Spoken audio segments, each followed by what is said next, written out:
So God actually built the most basic foundational principles into the creation story of the universe. And anxiety today is actually at an all-time high because people don't adhere to these principles, or even more so, they don't even know the principles. Now, I call the principles the principle of 6, 7, 8.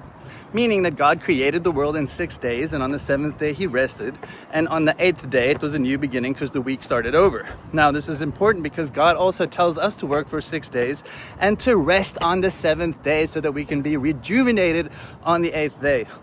This is very important because we can also see that in Levitcus, God specifically tells Israel that they need to make sure that they work the land for 6 years, but that on the 7th year, the land also needs to rest.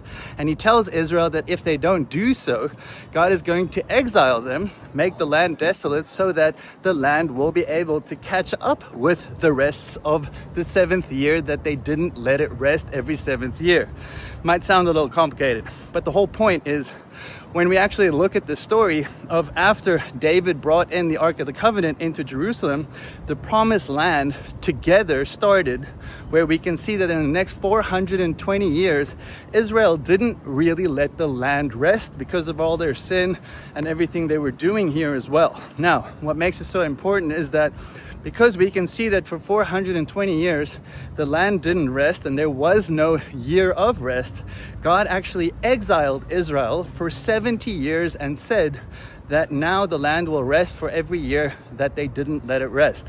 This is very important when we look at ourselves because as well, we are created from the earth, where Adam was created from the earth, and Adamah in Hebrew literally means earth. Now, what makes this so cool is that when we realize that if we don't ourselves rest every 7th day, eventually the anxiety is going to get so much where God is going to actually force us so that we can catch up on all the days we didn't actually rest on the Sabbath day. So today is actually the beginning of Shabbat here in Jerusalem.